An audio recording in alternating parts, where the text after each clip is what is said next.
Hello everyone, welcome back to our series on district thermal modeling with Dragonfly. And in this video, we're finally going to get to modeling, setting up and running district energy systems that are fifth generation with ground heat exchangers to keep the loop temperature stable. So we're effectively going to be making OpenStudio models of this type of plant, right, where you have an ambient loop where buildings can pull and push heat off of that for their heating and cooling needs. And to keep the loop temperature stable, we have ground heat exchangers that are able to basically absorb all that excess heat that may be on the loop or supply additional heat from the ground as you might have in a wintertime heating condition like what you see here. Now, the big challenge of putting these systems into practice, or at least historically, one of the big challenges is not just the cost of the ground heat exchanger, but sizing that ground heat exchanger appropriately for to be able to serve the buildings of this district, right? And actually, this is the main thing that has prevented feasibility studies of these types of systems in the past. And so, a lot of this video is just going to be focused on routines for how we have sized this ground heat exchanger and how we can verify that they make sense. I'll also say certainly NREL, the National Renewable Energy Lab, now the National Lab of the Rockies, has invested a lot of effort in routines to help you evaluate basically whether you have enough land and how deep of boreholes you may need to drill to make ground heat exchangers that can basically serve these types of fifth generation district systems. So without further ado, you guys will find the way that we set up our GHE district thermal loops, it's with a component, the DF GHE thermal loop. It's right next to all of the other, the fourth generation and fifth generation loops that we worked with in the past. And you'll see somewhat similar to the basic fifth generation system with no GHE, right? We need to supply connector geo that basically tells you how the buildings are connected up to one another. And we also need to supply ground heat exchanger geometry, right? In order to at least get this initial system to work here. And so if we go over to the Rhino file, this is the same one that we were working with previously, all right? And you remember for the fifth generation DES, we had these thermal connectors connecting everything together. I have another layer here in the Rhino file that I can just turn on for the GHE DES. And this is somewhat similar, right? So we have thermal connectors here, in this case, four of them that are just line geometry that are linking together the footprints of these buildings. But they also link together this flat surface I have here, which is meant to be our ground heat exchanger or borehole field. Right, so the basic idea, in order to run these types of systems with our Dragonfly district energy workflows here, you need to basically say how much land is available for your ground heat exchangers, right? Because a big thing, right, if this polygon were too small, right, this area for borehole fields, you will get like an error from the sizing calculations telling you ground heat exchangers are not really feasible given the inputs that you gave, right? So basically, right, this is meant to help you understand whether you have enough land to make these types of systems, and if so, how deep of boreholes are you going to need to drill? So, all right, so let me grab. I'm going to just now that I have all that connector geo specified there, selected in the Rhino scene, I'm just going to double click the canvas here and bring up a native Grasshopper geometry parameter. I'm going to right click it and say set multiple geometries to bring all these all these connectors in here. And good practice, if you remember, is just to internalize these within the Grasshopper document. This will save me in case I ever don't have the Rhino file at a time of working with this. I can still run everything here. And oh, I'm going to connect this up for the connector geo, not the GHE geo. And then I'm just going to copy paste this geometry parameter. I'm going to select our borehole field here, right? Just our surface basically that represents that flat borehole field. And I'm going to say set one geometry, and I'm going to plug that in for the GHE geo. And you can see as soon as I do that, we will get a DES loop for our ground heat exchanger type DES, right? And this is really all that is needed. I can now just go ahead and plug this into the DES loop of our DF model to DES component here, right? There are a bunch of other options for customizing here, more so than any other system so far. But we'll get into those in the next video. For now, I just want to give you guys a sense of the basic way that you can run these systems with Dragonfly here. Oh, and I forgot my good practice. Oh, I did. Let's see, did I? No, let me internalize this ground heat exchanger geometry so that it's now within the Grasshopper document. It's not reliant on the Rhino one. All right, so a key thing, I'm going to set this Boolean toggle to true, just like we have with all of the other district systems here. But you guys will find this part is going to run longer than the other district energy system options. And the reason for that, you actually be able to start to see this here. Yeah, so you have all this colored text showing up in the command prompt here. And what this is a package called GHEDesigner that is meant to help you auto size ground heat exchangers given a set of time series building loads and a land area that you've allocated for your borehole fields, right? So this is basically, right, this is trying to do a lot of the heavy lifting that would be done by, I mean, the software that as I understand, that gets used in practice a lot for this is one called GHLE Pro, but this is essentially doing the same thing as that software. It's basically auto sizing a ground heat exchanger for you. And this is what basically allows you to get something reasonable, such that you can model these systems and get a sense of the energies of them without needing to do what is usually a pretty intensive process of evaluating, your depth of your boreholes, checking soil conductivity. Right? There's a lot of inputs into this auto sizing calculation, and we'll get into those in a little bit. But right, you can see that auto sizing calculation finished, and it's now starting to run an annual simulation of just the plant, right, of this fifth generation district system with a GHE, right? And we're running through the hours of the year, just like with all of our other DES systems. And then we're now getting results for this GHE DES coming into Grasshopper here, right? And off the bat, you can see something pretty awesome, right? So the EUI associated with this ground heat exchanger fifth generation DES, this is the lowest we've got out of any of the systems we've modeled so far. And if you remember, right, our baseline system was all the way up. It was almost 50 kilowatt hours per square meter for the district, all right, to do air-cooled chillers on each building with gas boilers. Fourth generation systems could put a big dent in that. We got even further with just regular fifth generation systems and no GHE. But if we have a ground heat exchanger on this loop here, right, it really goes a long way. This is the lowest cooling and heating loads we now have here. Right, so hopefully you can immediately see the advantage of trying to do these types of ground heat exchanger district systems, right? They are very low energy, right? Because all of their fifth generation systems, right? So they are all electric by design.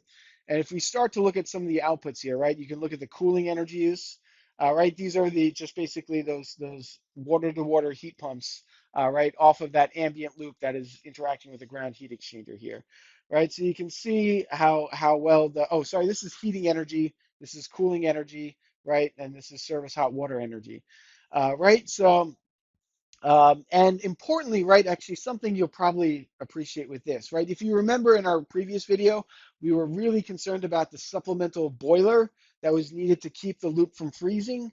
And I think, yeah, oh, this is great. If we look at this now, right, you can see our supplemental boiler is never running at all in the course of this simulation year. So we still include it just in case, just so you don't get a failure of your Energy Plus simulations when you run this. But it's very clear to us that we do not need any supplemental heating if we have an appropriately sized ground heat exchanger on this loop here. We probably still have, we still have a little bit of heat rejection, right? We still have a cooling tower, right, for these peak cooling conditions, helping us out a little bit here. But right, we can take a look. Let me look at the temperatures in the condenser water loop, right, in the ambient loop here. And, it's kind of on top of our ground heat exchanger geometry here. So why don't I'm going to use a base point of 0 minus 100 meters, 0. Just moving it out of the way here so I can see it more clearly. Right, so you can see the upper limits of the temperature, it's at 35 before, and our lower limits, it's getting down to like around 2.6 Celsius, right? So a little bit close to freezing, but not below freezing in this case. So this is really obviously, you can see how much better the system is functioning compared to our previous one, right? No need for supplemental heat. The ground heat exchanger is keeping things stable. And really, right, a lot of these energy savings and heating and cooling have to do with us storing the heat in our ground heat exchanger between seasons, right? Because in the summer, right, we're going to be pumping a lot more heat into the ground, right, in order to cool our buildings. And in the winter, we can extract that heat to basically, right, in order to recapture that as heating for our buildings here. The one thing you will notice with this, I hadn't mentioned this in any of the other videos, but when you do run the GHE systems, right, you will get separate data collections here for the ground temperature. And specifically, we give you the borehole, the average borehole wall temperature, right? So this is fluctuating. It is more stable than the condenser water, right? So this is going down to maybe like 11 Celsius and up to 20, 22, 23. Right, so this is very stable. And then we have like a kind of deep ground temperature, which in this case is close to, it looks like around 13 and a half, and changes very, very slowly over the course of the year, right? So this represents kind of that storage of the heat deep within the ground heat exchanger, right? So you can look at this and get a sense of how the whole system is functioning. Um, but very importantly, right? So if I'm going to now suggest this for this type of district, right? It's very important for me to know, all right, the GHE works well, but like, how deep did I need to make these boreholes? How many did I need in order to make this feasible, right? Because if I needed like, many, many hundreds of boreholes, that's going to really up the cost of the system. And it's probably going to put a big buzzkill on the feasibility of this. So in order to check this, if you guys go to the Dragonfly tab, actually maybe I'll go full screen on Grasshopper here. You'll see under the results section, there's a component called read GHE sizing. And what this is meant to do, it's actually meant to take the system parameters. So this is one of the files that contains all the information about the DES.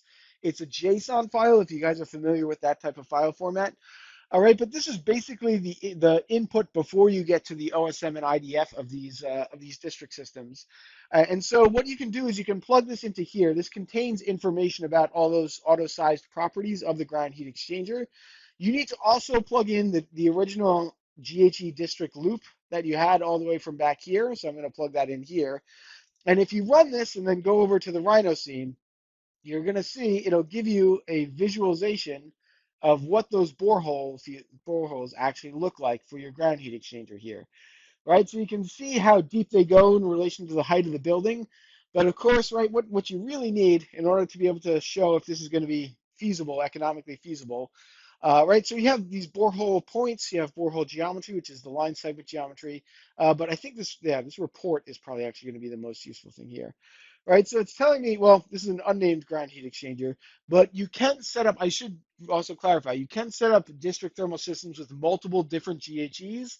All right, I'll try and show you one of those in this series, or if not, I'll put a link in the, actually that's better. I'll put a link in the description of a larger district energy system that has multiple ground heat exchangers that you can run with this. All right, but you can see for this one where we only have one ground heat exchanger, the borehole length is 134 meters, maybe a little bit less than that. We have how many? We have 320 boreholes, right? So from that, I mean, I know the cost of drilling boreholes, it varies a lot depending on how many you drill, because the more you drill on a site, usually you can get the cost per borehole down. I know for residential, it can get as much as like 4,000 per borehole. But if you're drilling a lot of boreholes like this, you could get it down to like 1,500 per borehole. But this kind of gives you a sense like how much money you would need, right? Like if this is, yeah, you're talking maybe close to a 500,000, maybe, or something like that, to be able to put in a ground heat exchanger field like this, right? Where you have this many boreholes. Right, and there are other properties here, right? You can check the borehole radius, right, what the assumptions are. These are all customizable as inputs also to the sizing, the auto sizing calculation. You'll see there's a G function here. If you guys have sized ground heat exchangers before, you'll know what this is, right? This is a function that basically says how the ground responds thermally to your input water as you run it through the ground heat exchanger, right? So this is all getting incorporated into the right our OpenStudio Energy Plus model of this ground heat exchanger. And actually, now that I'm here, why don't I do this quickly? I'm gonna grab my my LB open file component. And I'm going to open up this OSM for you just so you guys can see what exactly has gone into our Energy Plus simulation of this plant, of this fifth generation district system with a ground heat exchanger. And in particular, right, so the system, it should look very familiar to the regular old Gen 5 system that has no ground heat exchanger. But if you look, right, this fifth gen ground HX loop, right, this is a little bit different now than what we did previously. And you'll notice we still have the cooling tower, right? We have the heat rejection. We saw the energy use of that. There's a supplemental boiler here that we know doesn't run at all, which is great. And we can probably remove that. Maybe in the next video, we'll do that.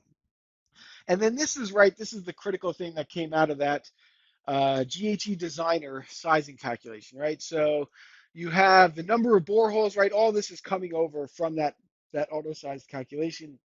And you can see if you scroll down here, right, all the terms of that G function are actually being written into the Energy Plus model here, right? So we can be fairly confident that we're modeling the ground heat exchanger with the correct reasonable properties here of what a real GHE would have. Right? So, I mean, in this case, right, we can already see that this is, yeah, there's a whole lot of value to be gained, and a lot of energy use to be saved by using a system like this, right? It's also, as I mentioned before, easy to decarbonize.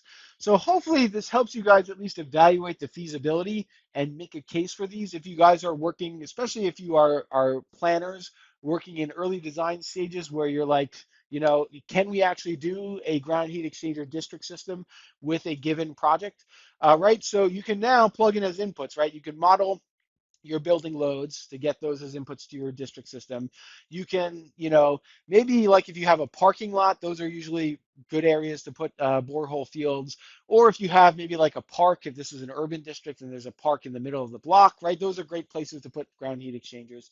You can basically set up where you might put these borehole fields and then evaluate one, if you have enough land to make this happen, and then two, get a sense of how many boreholes and what the cost of it's going to be if you are to put in the ground heat exchanger like this.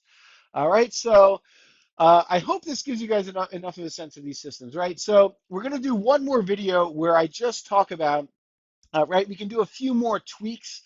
I mean, this system is already obviously very efficient, right? This is the lowest UI we have of any system here. But I think there's still a little bit more I can do that I'll show you guys to get this UI down even further. But yeah, but you can already appreciate, right? We've shaved off more than half of the energy use of a system that, of basically a scenario where we did not have any district energy system, right? We can really really lower the energy use of these cases here.